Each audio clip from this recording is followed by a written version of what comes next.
오늘 천국 시민헌장 두 번째 말씀 하나님 앞에서 받겠습니다. 주님께서는 주님처럼 하나님처럼 절대적인 사랑으로 섬겨라. 그 대표적인 것이 뭐냐? 원수를 사랑하는 거다. 원수를 우리가 누구로 볼 것이냐 할 때 우리와 무관한 원수가 아니라 우리와 깊이 관계하는 자들이다. 대표적인 자로 우리에게 원수처럼 행하는 27절에 보면 우리를 미워하는 자, 또 우리를 저주하는 자, 우리를 모욕하는 자, 우리에게 해를 가하는 자, 우리의 것을 갈취하려 하는 자, 이 모든 자들이 원수인데 이들을 사랑하는 것은 선대하는 것이고 그들을 축복하는 것이고 그들을 위하여 기도하는 것이고 절대적인 자비, 하나님의 자비로 응대하는 것이다. 이런 말씀을 주셨습니다. 그래서 이런 절대적인 사랑과 자비의 실천을 통해서 세속적인 윤리 수준, 하나님 없이도 보통 기본적인 인격이 된 사람은 이 정도는 지킨다 하는 그런 윤리 수준 갖고는 천국 시민으로서의 정체성을 누구도 확인할 수 없다. 적어도 하나님 나라 백성이라면 이 모든 일반적인 윤리 수준을 능가할 수 있는 하나님 나라의 시민의 윤리 수준으로 하나님 나라 백성답게 하나님 나라의 시민 의식을 가지고 살라. 이것이 천국 시민 헌장의 주된 내용입니다. 그래서 실제로 저희가 감당하기엔 참 버거운 말씀이에요. 그렇지만 그렇다고 해서 우리 수준이 이러하니 하나님 깎아주십시오. 이럴 순 없습니다. 늘 하나님의 어떠하심이 우리에겐 사실 많이 버겁지만 그럼에도 불구하고 하나님의 도우심을 의지하면서 그것을 이루려고 그것을 향해 나아가려고 하는 태도가 필요한 겁니다. 예수님께서 이것을 너희는 할 수 있다, 할 수 있다 이렇기 때문에 주셨다고도 볼 수 있지만 한편으론 그걸 알지만 연약함을 알지만 그럼에도 기본은 알고 있어야 된다. 분명한 그 수위는 그 수준은 인지하고 있어야 된다. 이런 말씀을 주십니다. 오늘 그 두 번째 말씀을 받습니다. 37절부터 38절의 내용을 보면 비판하지 말라 이런 내용이 나옵니다. 비판. 그래서 비판하지 말고 또 뭐 하지 말아야 되냐면 정죄하지 말아야 합니다. 이것은 부정적인 어떤 행동으로 이것을 금지할 것을 명령하십니다. 특별히 비판이나 정죄는 다른 사람들에게 유죄를 선언하는 행위이다. 비판은 굳이 따지면 정죄와는 약간 다른 것이 내적이고 나 혼자 내지는 내 속으로 또 개인적인 차원 그래서 나 자신의 잣대로 볼 때 저 사람은 나의 어떠함에 마음에 안 들어 나랑 안 맞아 이렇게 해서 하는 어떤 소극적인 유죄 선언 행위다 이렇게 보겠습니다. 그런데 여기 보니까 또 정죄라는 말이 나오네요. 유사하지만 정죄는 뭐냐면 굉장히 외형적이고 공무적인 좀 공개적인 그런 판결 행위로서 타인에 대한 비판 및 정죄가 어떤 측면에서는 정당방위로 해석이 가능합니다. 왜?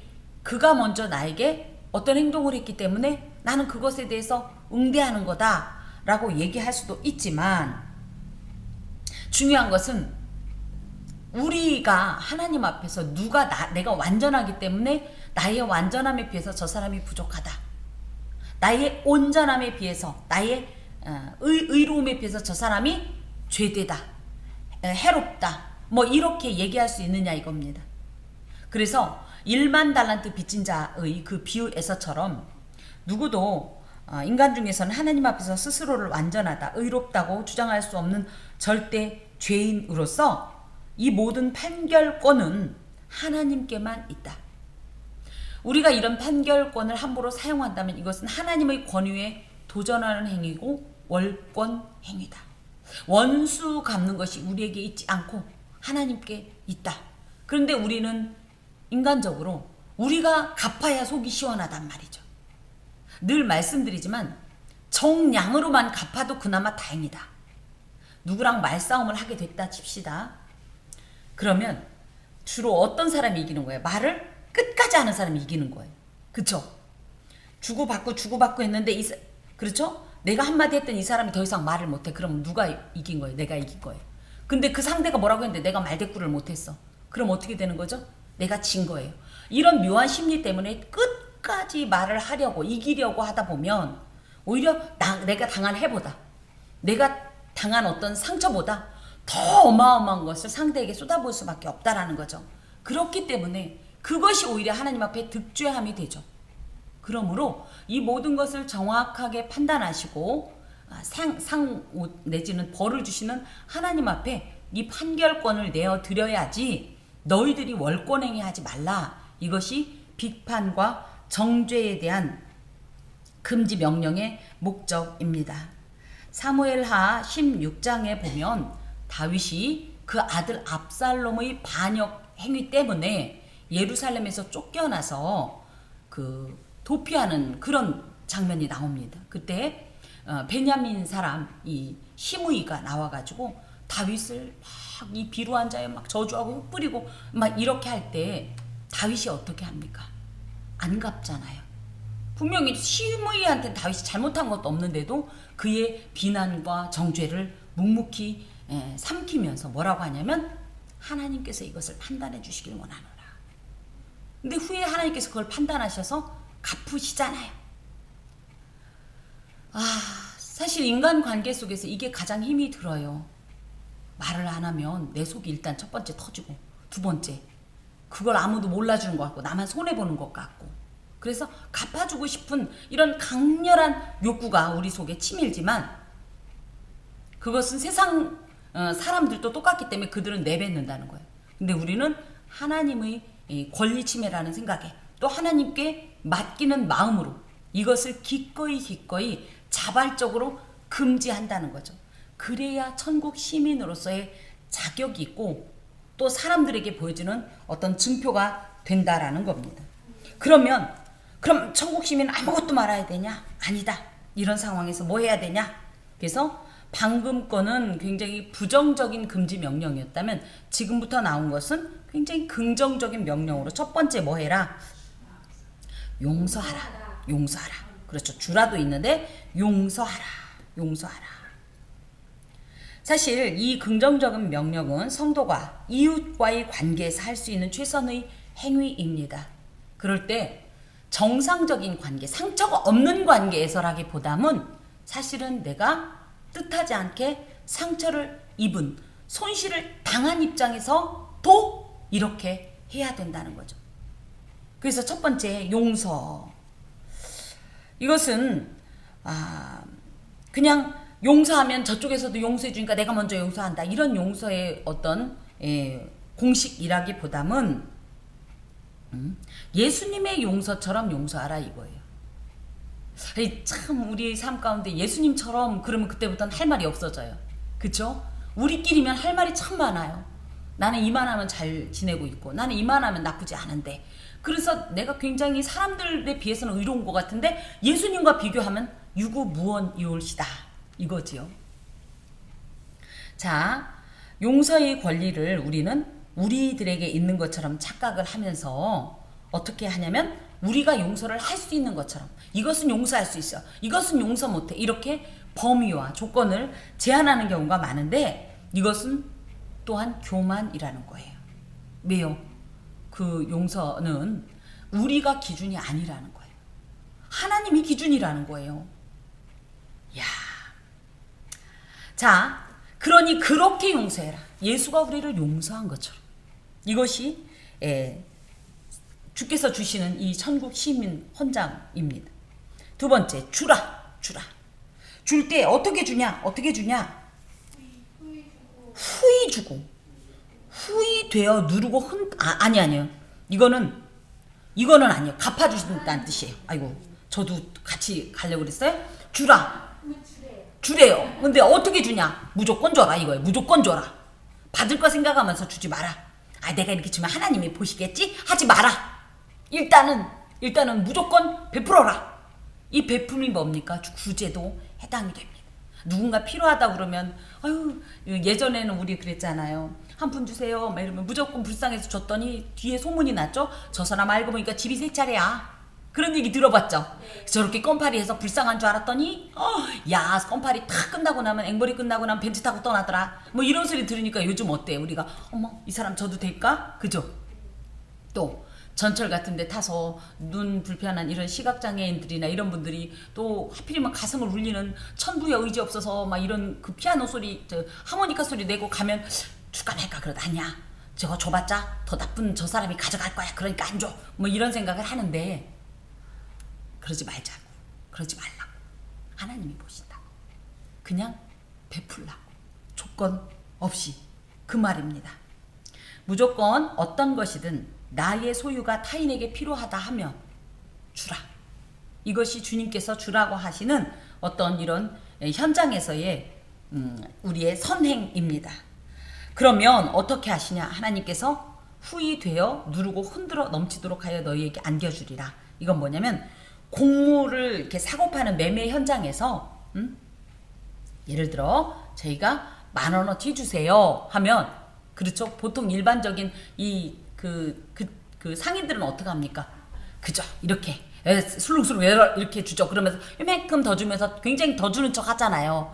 그런 차원이 아니라는 거예요. 어떻게? 첫 번째 후이 돼요. 그러니까 이만큼 수박을 쌓고 그거에도 혹시 빈 공간이 있을 바가 위에서 꽉꽉꽉 눌러서 그렇게 하고 또 흔들어서 그래서 요만큼의 공간도 없이 꽉꽉 채워서 그렇게 하나님께서 갚아주실 거다. 그러니까 저희는 예를 들어 그냥 대충 줬어도 하나님은 그것을 그렇게 갚아주실 것이다 이 얘기예요. 그러니까 누구 말 맞다나 내가 이거 주면 하나님 내가 1개 줬으니까 10개 주세요 이건 아니지만 결론적으로 하나님은 그걸 그렇게 보시니 아까워하지 말고 망설이지 말고 줘라. 자 그건 누가 주냐 할 때 여기 보니까 하나님께서 우리에게 주신다는 거예요. 그래서 예를 들어 이런 거예요. A라는 사람에게 우리가 주면 A라는 사람이 우리한테 갚으면 거래가 되는 거예요. 거래. 그죠? 그런데 뭐예요? A라는 사람한테 줬어요. 이 사람은 갚을 능력이 없어요. 그럼 우린 손해냐? 아니요. 뜻밖의 우리 하나님이 A를 대신해서 A가 줄 수 있는 것과는 비교할 수 없는 것으로 우리에게 채워주실 것이다. 지금 그 말씀을 하시면서 하나님께서 이 만물의 주인이 되셔서 무조건 주고 베푸는 자에게는 후한 보상을 주실 것이니 그 약속은 반드시 성취될 것이니 그걸 믿으면서 그리고 그거죠. 쉽게 말하면 안 받으면 또 어때요? 그쵸? 안 받으면 안 되죠? 아니요. 그래요. 그래서 그래요. 에휴 안 받으면 어때? 그죠? 예수님 때문에 우리가 일시적으로 이걸 손해를 보면 어때? 이걸 조금 못 먹으면 어때? 그런 마음으로. 그런데 절대 그런 일은 없다. 보상이 약속되어 있는 행동이다. 자 그러면서 너희가 헤아리는 그 헤아림으로 너희도 헤아림을 도로 받을 것이니라. 요게 연결되는 거예요. 이 곡식 매매 현장의 이 장면과 연결이 되는 건데 헤아리는 그 헤아림이라 할 때 헤아림은요 뭐냐면 아까도 얘기했듯이 예를 들어 우리나라가 덤 문화죠. 덤. 꼭 한 주머니씩 더 주고 뭐도 한 뿌리씩 더 주고 이거 없이 우리로 말한다면 한 근이면 600g 한 근이면 400g 401g도 안 돼. 이렇게 하는 거 요렇게 냉철하고 냉혹하고 무자비한 경제적 행동을 내가 했다면 너도 결국은 그거 받는다는 거예요. 그래서 38절에 주는 이 행동과 반대되는 너무 사람들한테 시시콜콜 따지고 내가 이만큼 줬는데 너는 뭐 했냐 내가 너 밥 10,000원짜리 사줬는데 너는 나한테 5,000원짜리 국수 사줬냐 뭐 이런 거 따지지 말라는 거예요. 이런 거. 그런 거 따지는 분들 계세요. 우리는 안 그렇지만 왕왕 있어요. 그러면 굳이 그런 관계라면 내가 10,000원짜리 백반 사주고 10,000원짜리 백반이면 상당히 고급진데 그죠? 그리고 그냥 5,000원짜리 내가 국수를 얻어먹겠다 이런 마음으로 이렇게 지내라고 말씀하십니다. 그래서 이 비판이나 정죄는 굉장히 사법적인 용어고요. 여기 헤아리는 것 등은 경제적인 용어인데 이런 걸 통해서 우리가 하나님께서는 내가 하는 어떤 행위에 대해서 반드시 되돌려서 갚아주신다. 보상하신다는 것을 의식하고 내가 어떻게 하느냐에 따라서 하나님은 또 그것을 하나님의 기준에서 하나님께서 보시고 판단하신다는 것을 기억하고 그저 우리가 주는 것을 그 사람에게 주는 것이 아니라 하나님께 바치는 하나님께 드리는 예물인 것처럼 드려라. 그럼 하나님께서 받으시고 갚아주신다. 이런 말씀을 주십니다.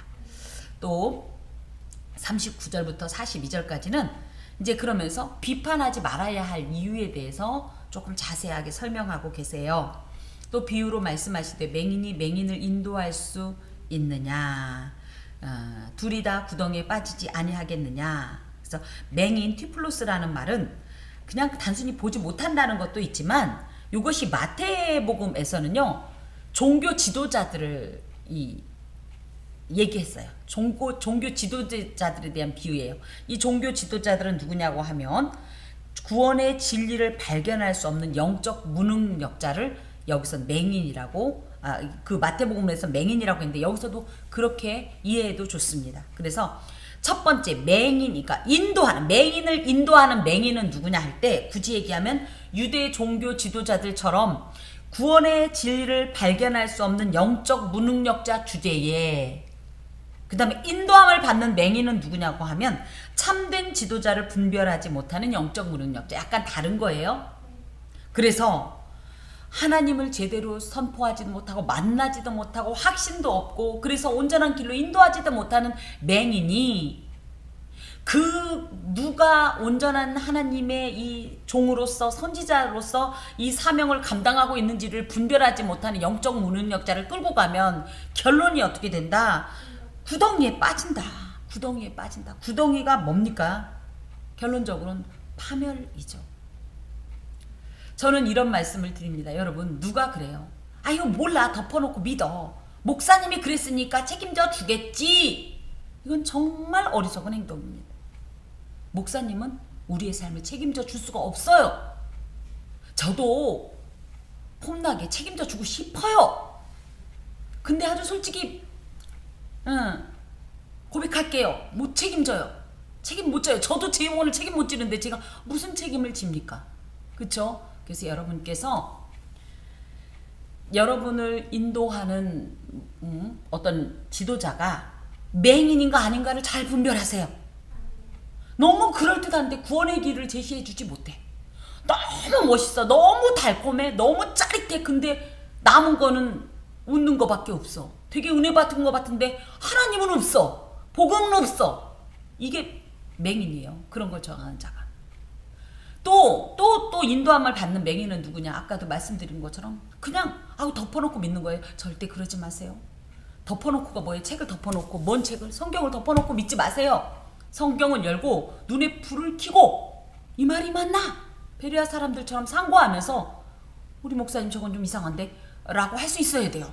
그 정도 수준이 돼야 돼요. 그래야 맹인이 되지 않아요. 첫 번째. 그리고 두 번째 나도 맹인이 되지 않아요.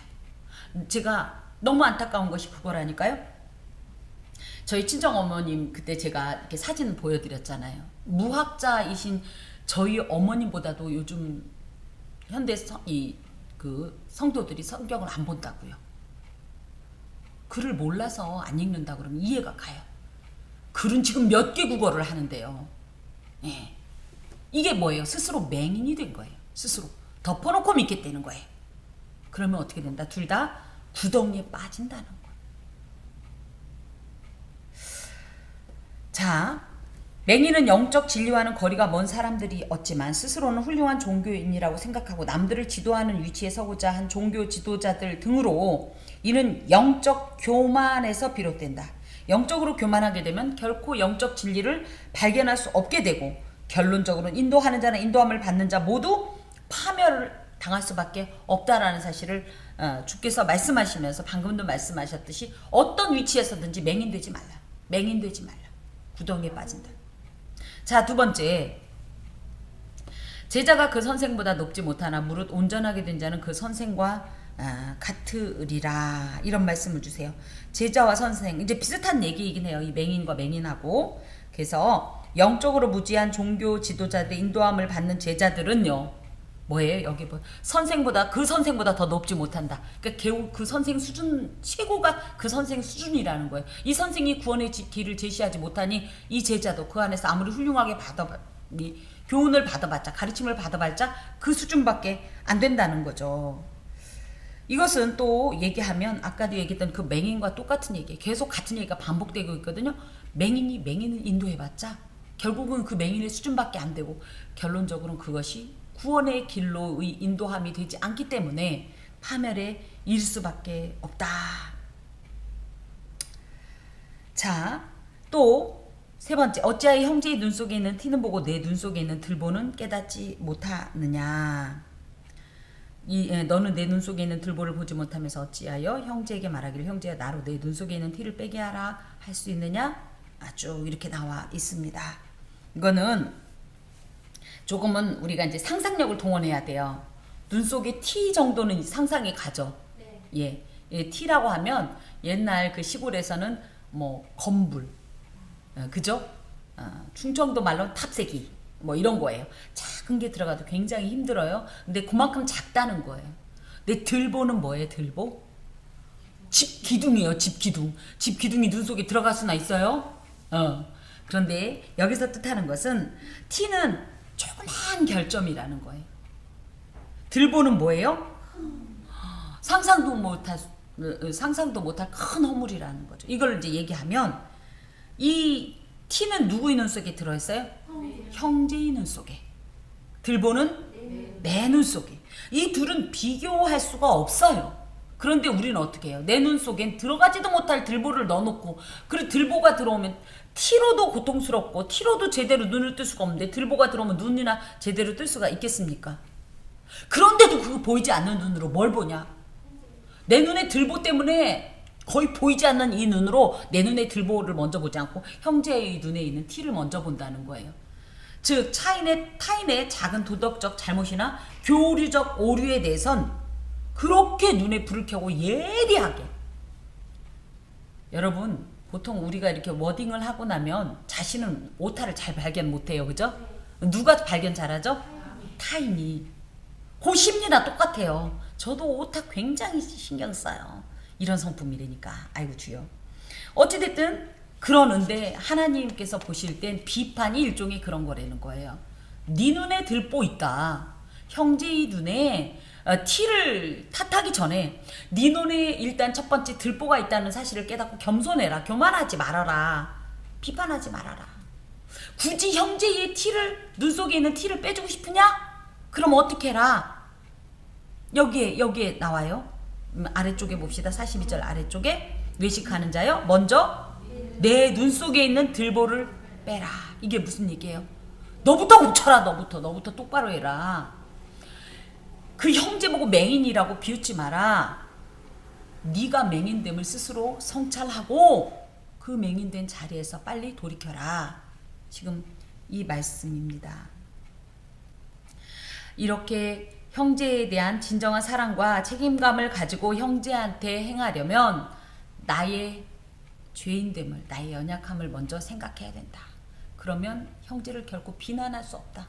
정죄할 수 없다. 이 말씀입니다. 그래서 성도는 오히려 자기의 결점은 들보와 같이 여기고 이웃의 결점은 티골과 같이 여기면서 타인을 비방하기 전에, 비판하기 전에, 정죄하기 전에 나 자신에게 더욱더 엄격해야 된다. 근데 우리는 대부분이 뭐예요? 나에 대해서는 관대하고 타인에 대해서는 엄격한 이런 행동을 하지 말아야 한다. 자, 43절부터 봅시다. 못된 열매 맺는. 그래서 이 내용은 이제 비판 얘기와 함께 이제 일단락이 되고요. 43절부터 49절의 말씀은 어떻게 하면 이런 믿음을 실천할 수 있을까에 대한 교훈이십니다. 못된 열매 맺는 좋은 나무가 없고 또 좋은 열매 맺는 못된 나무가 없느니라. 나무는 각각 그 열매로 아나니 이렇게 되어 있습니다. 나무의 좋고 나쁨. 나무가 좋고 나쁜 건 어떤 의미예요? 열매 맺는 것. 또 물론 열매를 맺을 수도 있지만 이 나무가 제목으로 쓸만한지, 그쵸? 뭐 이런 것. 그래서 유익함 또 해로움. 어떤 나무는 우리한테 해를 끼치는 나무도 있어요. 가시나무? 저는 어렸을 때 옷나무가 그렇게 무서웠어요. 옷. 그 도시에 계신 분은 잘 모르시겠지만 옷나무가 옆에 지나가면 심각한 사람 옷나무를 멀리서 보기만 해도 옷이 오른다고 이렇게 얘기를 할 정도로, 그래서 저는 그 나무가 제일 무서운 나무인 줄 알았어요. 지금 우리나라는 잘 그런 게 발견되지 않지만 특히 이제 이렇게 정글 같은 곳에 가면 아무 나무나 만지면 안 되잖아요. 그죠? 뭐 이런 것들도 있어요. 어찌됐든 그런데 이제 굳이 여기서는 좋은 나무 나쁜 나무를 얘기할 때 열매가 좋은 거냐 나쁜 거냐 이거예요. 좋은 열매는 우리가 먹을 수 있는 것이 좋은 열매겠죠. 나쁜 열매는 우리가 먹으면 안 되는 것이 나쁜 열매죠. 그래서 나무의 좋고 나쁨은 그 결과인 열매를 통해서 알 수 있듯이 신자의 신앙 또한 그 행위, 그래서 뭐예요? 하나님의 영에 속했냐 마귀의 영에 속했냐에 따라서 그 신앙의 진위 여부가 판가름이 된다.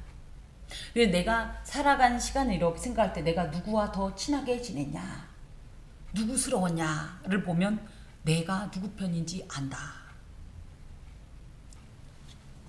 그래서 다시 한번 성도는 진정한 나의 신앙을 보여주고 싶다면 말로가 아니라 우리의 발자취로, 우리의 손길로 이 진위 여부를 사람들에게 보여야 하는 겁니다. 옛말에 콩 심은 데 콩나고 팥 심은 데 팥난다 라는 말이 있어요. 우리 안에 무엇이 있는가가 그대로 드러나는 거예요. 성도라면 하나님의 백성다운 인격을 가지고 그 인격으로 행해야 합니다. 그러다 보면 이 세상 가운데에서 우리는 이것을 각오해야 돼요.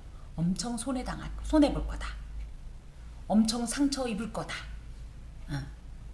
많이 아플 거다.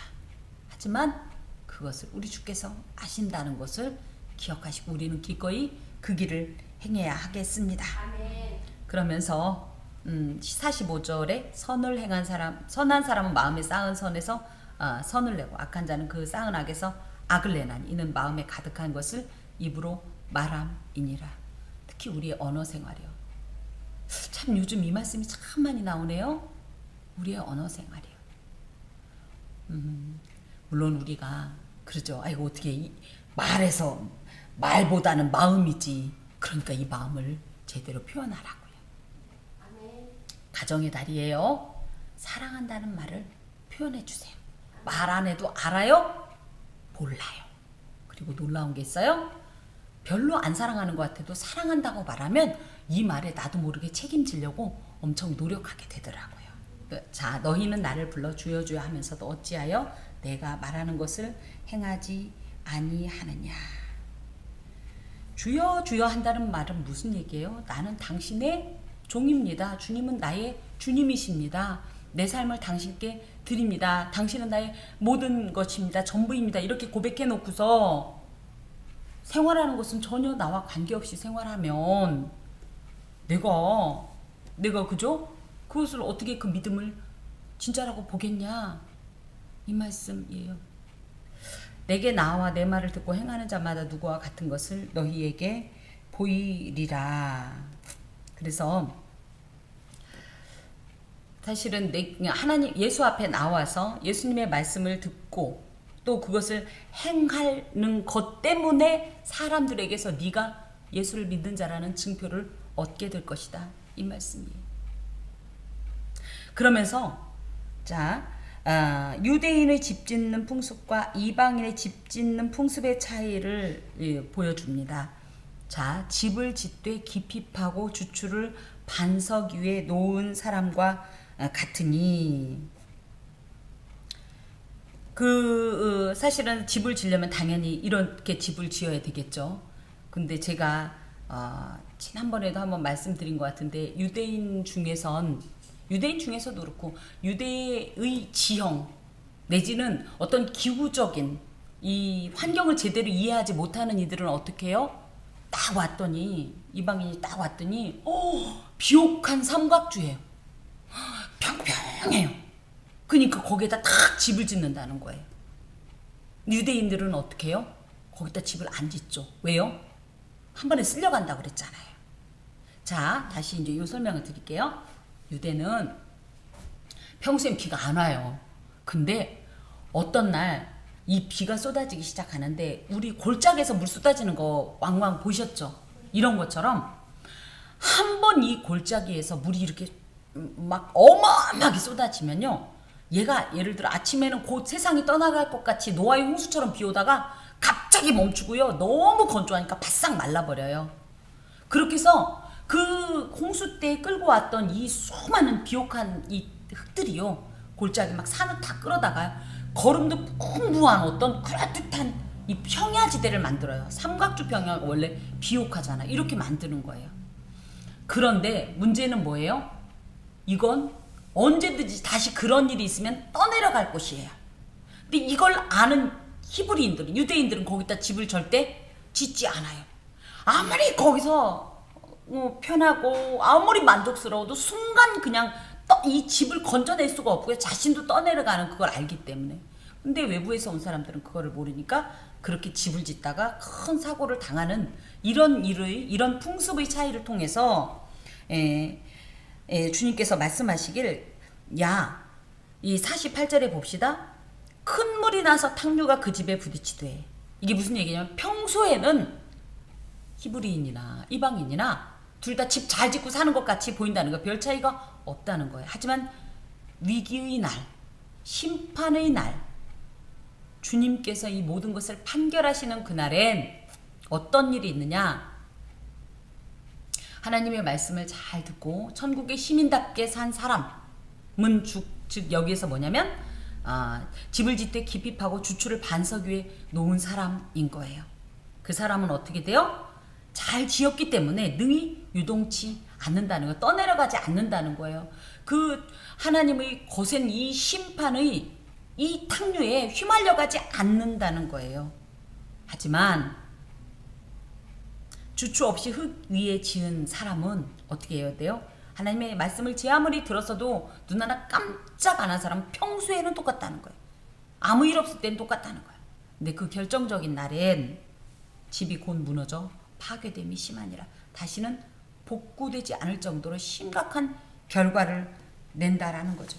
즉 반석이신 예수께 기초를 놓은 사람, 진심으로 하나님을 신앙하면서 하나님 안에 행한 자는 그 어떤 환난 날에도 요동하지 않고 하나님의 심판인 날에 구원을 얻을 것이지만, 같은 말씀을 전해도 하나님의 말씀을 건성으로 듣고 예수를 깊이 신뢰하지 않기 때문에 그 말씀에 전혀 순종하지 않은 자는 환난이 닥치는 날에, 왜요?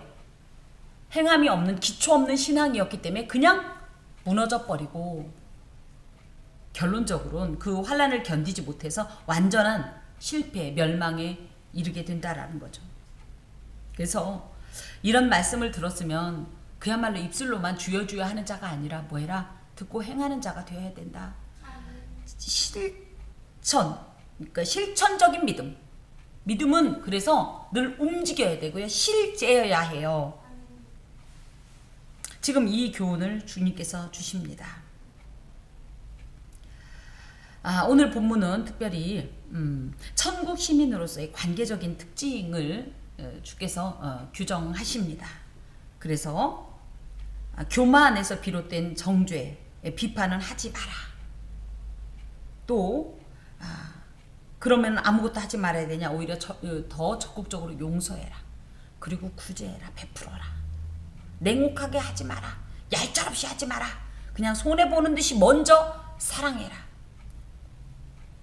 그리고 선행을 통해서 너희의 신앙을 보여라. 무엇보다도 하나님의 말씀에 너희의 신앙의 기초를 두어라. 그럴 때 요동치 않고 진정한 하나님의 백성으로, 하나님 나라의 시민으로 살아가게 되고 그 귀한 상급을 얻게 된다. 이런 말씀을 주십니다. 한 주간이 어떻게 보면 우리가 받은 이 말씀을 실천할 수 있는 시험 기간이에요. 시험 잘 치릅시다. 우리 기도합시다. 주님 감사합니다. 말씀을 받았으니 행하여야 하겠는데 나의 연약함이 완악한 본성이 자꾸만 나로 실패하게 만드오니 주여 주 성령으로 함께 하셔서 이 모든 하나님께서 주신 말씀을 온전히 잘 준행할 수 있도록 도와주시옵소서. 우리의 입술과 우리의 생각과 우리의 모든 행동이 하나님 편에 서게 하여 주옵소서. 예수 그리스도의 이름으로 기도하오며 여호와는 내게 복을 주시고 너를 지키시기를 원하며 여호와는 그의 얼굴을 내게 비추사 은혜 베푸시기를 원하며 여호와는 그 얼굴을 내게로 향하여 드사 평강 주시기를 원하노라. 아멘.